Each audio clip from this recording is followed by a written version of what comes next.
Hi, this is Nathan Lehman at the Ultra Running Company, and today we're going to be reviewing the Topo Athletic Mountain Racer. So for those of you that are very specific and want me to be very clear, it's actually the MTN Racer. So when you search for it, if you look for mountain, it might not show up on their site. With that nuance aside, let's go to town. The Topo Mountain Racer is one of their most aggressive mountain trail shoes. Looking at it from the Ultra Running Company's perspective, we always look at the application for the shoe, we look at the total stack height, the amount of cushion on the shoe, and then we look at the drop, or the difference in cushion between the heel and the forefoot of the shoe. So let's dive right in. First of all, the Mountain Racer is a 5mm offset shoe, 5mm drop, which means it has 5mm more cushion here in the heel than it does here under the middle of the ball of your foot, what we call the metatarsals. So it's right here before it starts to roll up. And so 5mm more on the heel than the forefoot means that Topo claims this to be 25mm here and 30mm here. Now, interestingly enough, that's exactly the same dimensions they give us for their most cushioned road running shoe, the Topo Phantom. But what we get with the Mountain Racer is a completely different experience. So we might come back and reference, I might come back and reference the Phantom a couple times, but only as a comparison item. This is a completely different shoe, completely different application, and we'll try and explain why. One important piece to point out is that when Topo measures their stack height, or the overall amount of cushion in their shoe, Topo tends to do that with the insole in. And Topo for the Mountain Racer uses a very high quality ortholite insole, which just means that the insole has a little rebound to it. It won't break down or compress quickly. It's a high quality insole and it costs them a little bit more.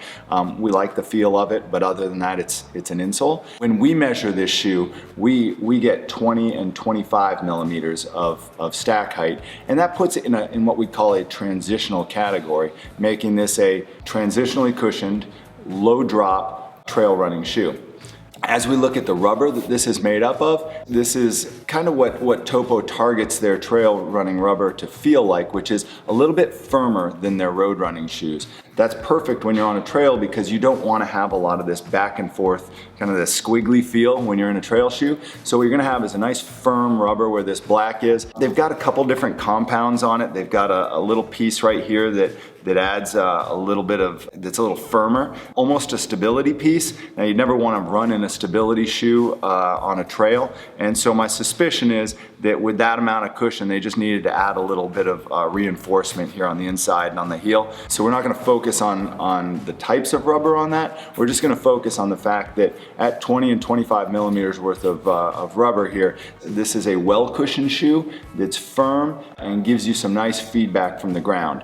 Now, a lot of trail running shoes, especially shoes with less cushion, are going to have what we call a rock plate in them. Once you get up to this 20, 25mm worth of cushion, that rock plate kind of becomes extraneous on it, in that there's so much cushion that no rock is going to poke through and hurt your feet. You'd have to be doing some pretty serious running in order to feel a rock come through this, for a couple of reasons. One is that significant amount of cushion. The other is that the bottom of this shoe is almost entirely made up of Vibram Megagrip. Now, if you watched our review of the TerraVenture 2 from Topo, you will note that I incorrectly mentioned that the TerraVenture had Vibram Megagrip. It does have a Vibram sole, which is branded as such on all of them, but they used a lighter, less aggressive compound in the TerraVenture. They went with the full Monty on the Mountain Racer. So if you've heard our reviews before, you know I think the world of Vibram's Megagrip. It's an extremely durable, very tacky rubber that actually gets better the wetter things get. When you run over slick rocks and that sort of thing, Megagrip's really going to lock you in. It's used on some of the best mountain running shoes in the world, from Hoka, from Ultra, these Topos. We really love it, and I don't think I need to go into that a whole lot more. What we have here though, they use it and they put in these 5mm lugs on the bottom.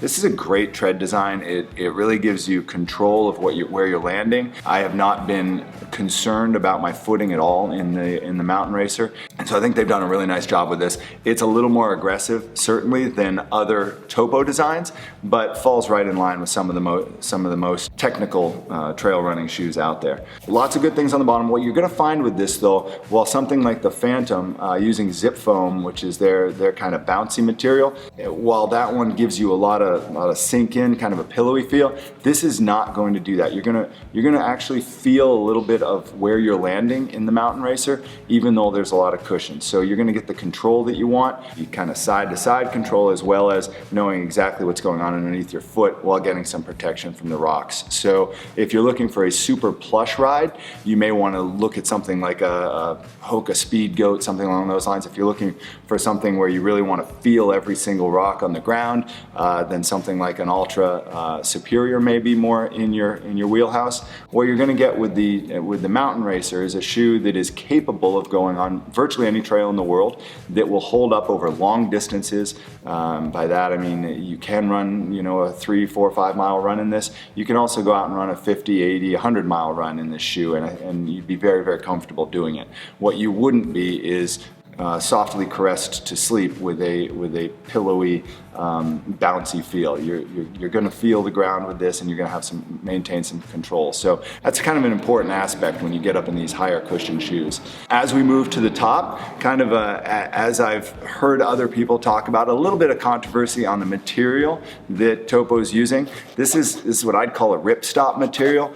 Very durable. In my experience running through streams with this, it doesn't hold water, which is a really nice thing. You'll get into some shoes that when they do get wet, they stay wet for a long period of time. This ripstop material is just gonna, the water's gonna go through it, the water's gonna come back out.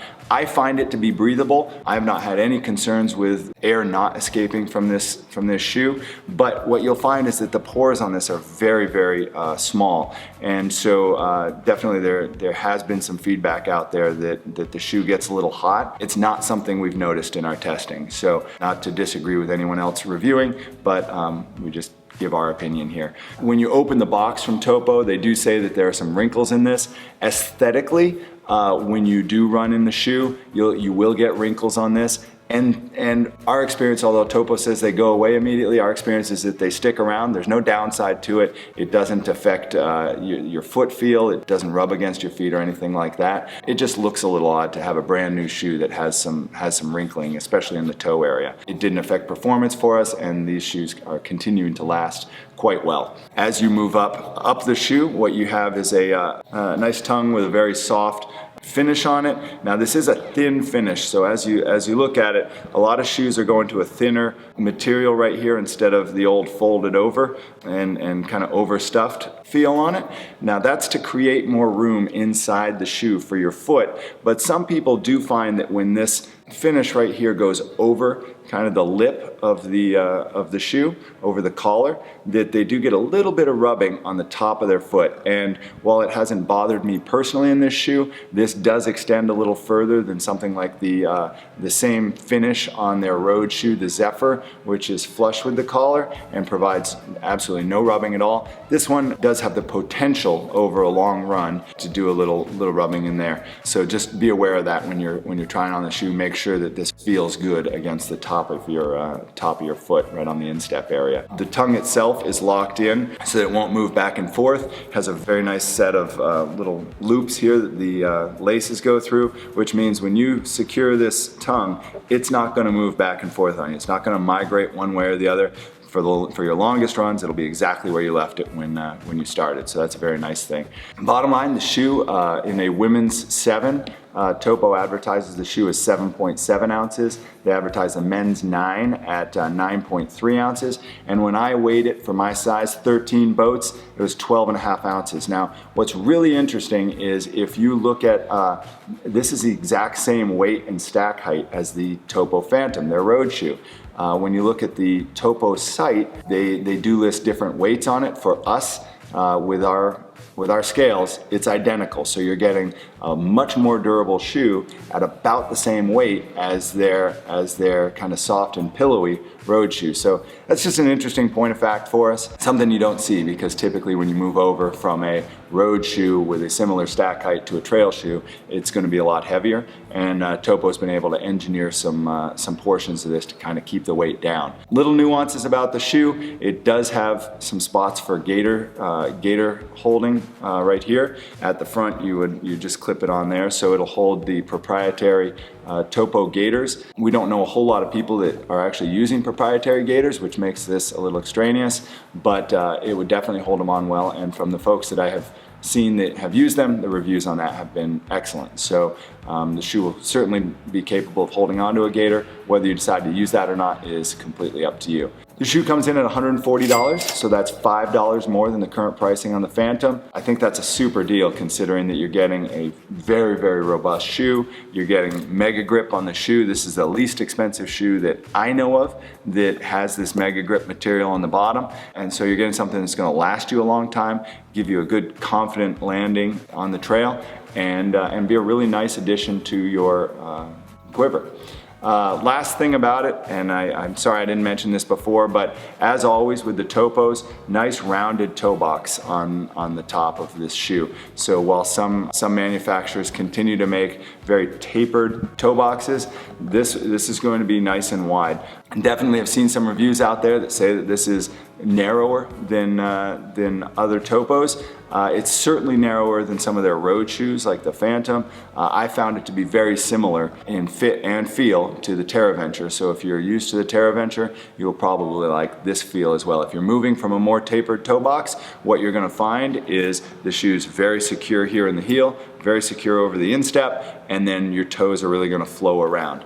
Don't be worried about that on the trail. You get your control of the shoe back here. You get your power from the top. So allowing your toes to splay out, giving yourselves room, is going to give you more power as you push off on the trail. So if you have not tried a shoe with a more rounded, slightly wider toe box, we really encourage you to give it a shot. Last thing you may be wondering, these little vents here on the side are designed to evacuate water from the shoe. I mentioned how water is not absorbed in this ripstop upper. Sometimes when you have a trail shoe that has a band around the bottom, they struggle a little bit pulling the water out. These vent holes are designed to evacuate water out of the shoe once you have gotten it wet. We find that they work pretty well. So as I mentioned before, no downsides on the water retention of this shoe. So a little bit back and forth there at the end of that. I apologize for missing a couple items as I was going through, but we really think a lot of this shoe. We think you ought to give it a shot if you're looking for a robust trail shoe capable of longer distances. And in the end, we recommend and really favor the Mountain Racer from Topo Athletic. If you have any questions, please leave them in the comment section. We will get to those just as quickly as we can and hopefully answer them. And we really appreciate your feedback. If you'd like to try the shoe on, we recommend you stop by the Ultra Running Company or one of your local running stores that carries Topo, and make sure that this is the shoe for you in that environment. If you can't do that, we're at www.ultrarunningcompany.com, and you can always order up our shoes there. And we hope that you will enjoy your run and learn to love to run. Thanks, have a great day.